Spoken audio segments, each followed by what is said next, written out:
Bonjour tout le monde, je suis Hind Louahabi et aujourd'hui, avec mon camarade Imal Mouchkouri, nous allons explorer le monde de la programmation Shell en mettant particulièrement l'accent sur l'utilisation des tableaux. Alors, préparez-vous à une exploration intéressante des tableaux de le monde de la programmation Shell. Tout d'abord, on commence par découvrir ce qui est la programmation Shell. Ensuite, on aborde l'introduction au tableau en Shell. Puis, on explore la manipulation des tableaux. Et pour aller plus loin, on plonge dans l'utilisation avancée des tableaux.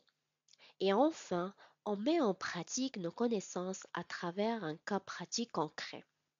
Alors,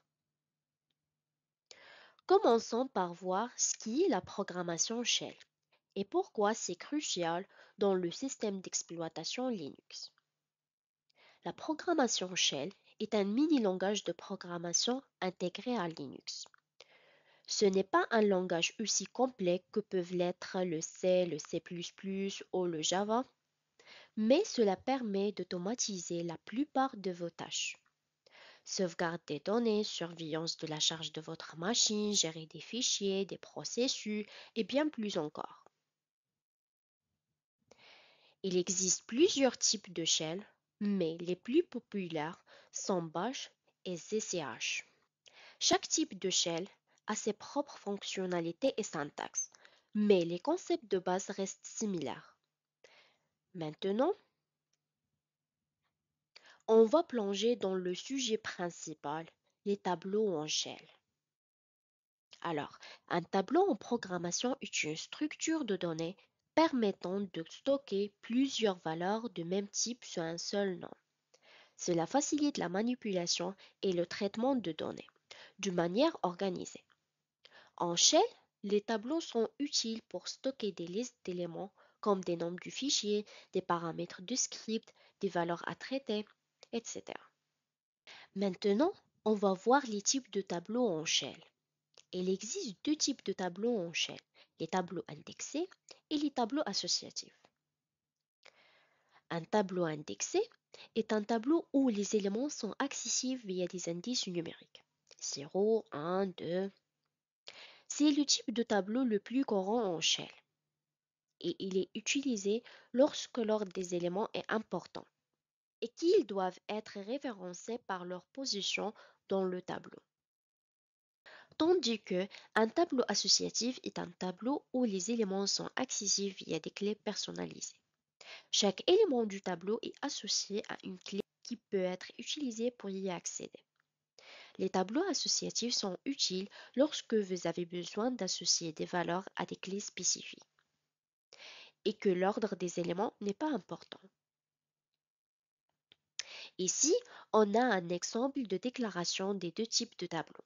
On déclare un tableau indexé avec déclare-A minuscule et pour un tableau associatif, déclaré avec déclare-A majuscule. Aussi, vous pouvez initialiser un tableau indexé en lui attribuant des valeurs directement entre parenthèses, tandis que l'initialisation d'un tableau associatif se fait en associant des paires clés-valeurs entre crochets. Et pour accéder aux éléments du tableau indexé, nous avons accédé à chaque élément en utilisant son indice entre crochets. Dans un tableau associatif, vous accédez aux éléments en utilisant les clés associées à chaque valeur. Maintenant, voyons comment manipuler les tableaux en shell. Alors, pour ajouter un élément à la fin d'un tableau, utilisez la syntaxe suivante. Dans cet exemple, nouvelle valeur est ajoutée à la fin du tableau. Et pour supprimer un élément à un index donné dans un tableau, utilisez la commande insert. Dans cet exemple, cela supprime l'élément à l'index 1 du tableau. Et pour modifier la valeur d'un élément à un index donné dans un tableau, utilisez la syntaxe suivante. Cela remplace la valeur de l'élément à l'index 0 du tableau mon tableau par nouvelle valeur. Et finalement, Pour parcourir un tableau et accéder à ces éléments, utilisez une boucle for avec l'expression $mon tableau arrobas. Cette boucle for itère à travers chaque élément du tableau, mon tableau, et affiche chaque élément sur une ligne séparée. L'utilisation avancée des tableaux en shell implique souvent des scénarios où les données sont plus complexes et nécessitent des manipulations sophistiquées.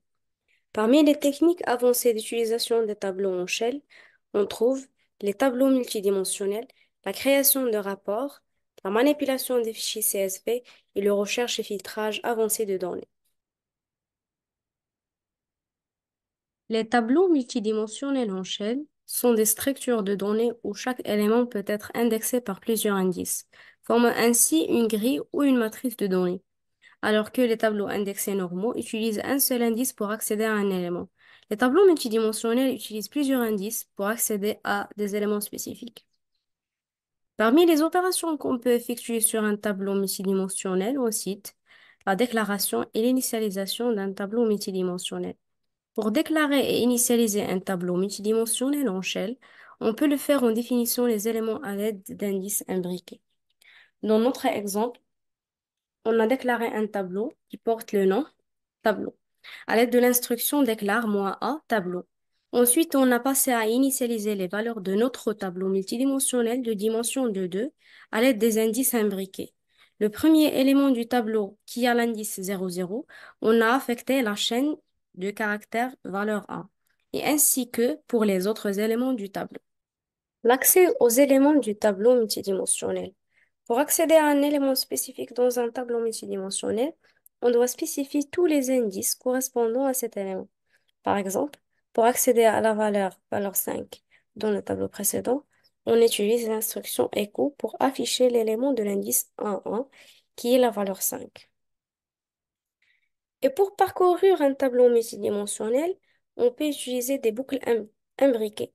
Par exemple, pour parcourir toutes les cellules du tableau et afficher leurs valeurs, on peut utiliser le code suivant. La première boucle pointe sur l'indice I du tableau, qui correspond aux lignes du tableau. Et la deuxième boucle pointe sur le deuxième indice J, qui représente les colonnes. Ensuite, on affiche l'élément qui a l'indice IJ dans le tableau. Le deuxième élément de l'utilisation avancée des tableaux est la manipulation de fichiers CSV. La manipulation du fichier CSV en shell peut être réalisée en utilisant des tableaux pour stocker et manipuler les données extraites du fichier CSV. La manipulation des fichiers CSV commence d'abord par la lecture d'un fichier CSV. Le code suivant parcourt un fichier CSV et enregistre la ligne pour chaque instant dans la variable ligne. On peut utiliser aussi les tableaux shell pour créer des rapports dynamiques. La création de rapports dynamiques en shell implique de collecter, de traiter et de formater les données à partir des différentes sources pour générer des rapports personnalisés. Les étapes pour créer des rapports dynamiques en shell sont les suivantes. Le collecte des données.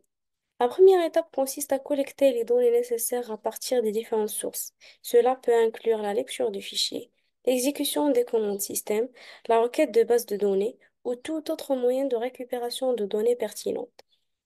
Le code que vous voyez déclare deux tableaux, colonne 1 et colonne 2, et il parcourt tout le fichier CSV grâce à la boucle while et remplit les variables col1 et col2 par les deux colonnes de chaque ligne du fichier qui sont séparées par une virgule. Ce séparateur est défini par IFS, Internal Field Separator. Après cela, on ajoute au tableau pour chaque instant les variables du fichier. Le traitement du données. Le traitement des données consiste à effectuer diverses opérations sur les données extraites, telles que les calculs, les filtrages et les agrégations. Une fois que les données sont traitées, on doit les formater de manière appropriée pour les rendre lisibles et compréhensibles dans le rapport. Cela peut inclure la création de tableaux, de graphiques, de résumés ou tout autre élément de mise en forme nécessaire. Dans notre exemple, on a créé un tableau et on a le parcouru pour afficher ces éléments. Enfin, la génération du rapport. Une fois les données sont collectées, traitées et formatées, on peut les assembler pour créer le rapport final. On peut afficher les résultats directement à la sortie standard ou les écrire dans un fichier pour l'utilisation ultérieure. La recherche et le filtrage avancé sont des techniques utilisées pour extraire des données spécifiques à partir d'un ensemble de données plus vaste en fonction de critères précis. En programmation Shell, plusieurs outils sont couramment utilisés pour effectuer ces tâches, notamment le GRIP, le AWK et le SED, et des techniques de manipulation de tableaux. Mais dans notre cas, on s'intéresse à la manipulation de tableaux. Dans ce cas, on peut utiliser des boucles et des instructions conditionnelles pour filtrer et manipuler des données stockées dans des tableaux. En conclusion, on peut dire que l'utilisation des tableaux en shell représente une méthode efficace et polyvalente pour stocker, manipuler et traiter des données dans des scripts shell.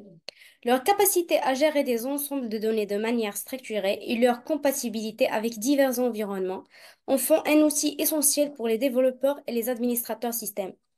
Les tableaux en shell offrent une solution efficace pour simplifier le code, améliorer la lisibilité et faciliter la maintenance des scripts. Ils permettent également une manipulation avancée des données, ouvrant ainsi la voie à des solutions plus sophistiquées et à une utilisation plus étendue des fonctionnalités shell. En somme, maîtriser l'utilisation des tableaux en shell est un élément clé pour optimiser les performances et l'efficacité des scripts shell. Maintenant, on passe à un cas pratique. Dans le cadre de notre exercice, nous disposons d'un fichier CSV contenant les informations des employés, à savoir leur nom, prénom, poste et salaire. L'objectif est de créer un script shell pour accomplir les tâches suivantes. Lire les données du fichier CSV et les stocker dans des tableaux shell, calculer le salaire total de tous les employés, trouver le salaire moyen des employés, afficher le nom et le poste de tous les employés dont le salaire dépasse la moyenne.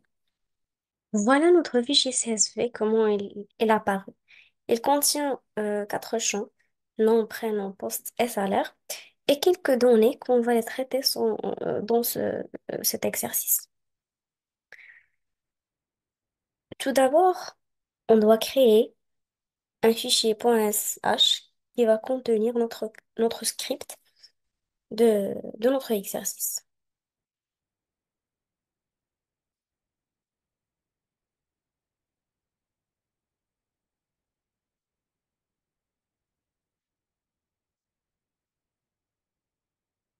Pour la première question, on doit lire les données du fichier CSV et les stocker dans des tableaux shell. Tout d'abord, on doit définir une boucle while pour parcourir tout le fichier. Ensuite, on définit le séparateur IFS, qui est la virgule, qui représente le séparateur des champs de chaque ligne du fichier. Les valeurs de chaque champ de la ligne courante du fichier CSV seront stockées dans des variables correspondantes, nom, prénom, poste et salaire.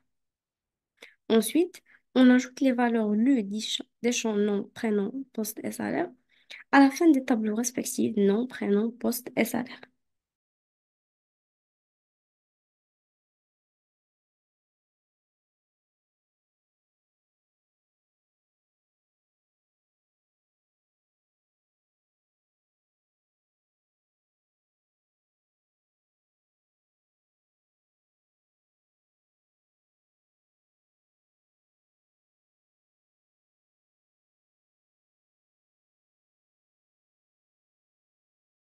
Pour calculer le salaire total de tous les employés, on doit utiliser le tableau salaire. D'abord, on définit une variable totale qui va représenter le total des salaires.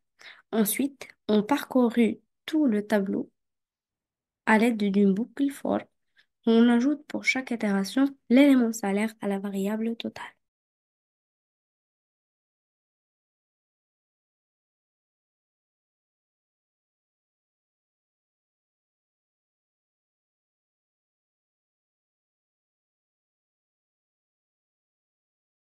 La moyenne des salaires représente le rapport du total des salaires et le nombre des salaires.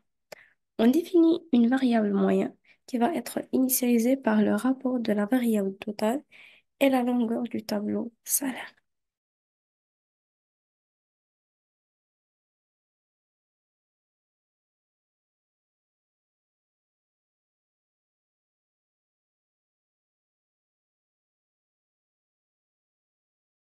Pour filtrer du tableau, seuls les employés qui ont un salaire dépassent le salaire moyen. On va parcourir le tableau à l'aide d'une boucle for et on met une condition. Si le salaire d'employé d'indice I est supérieur à la moyenne, on va afficher le nom, prénom et le poste de cet employé.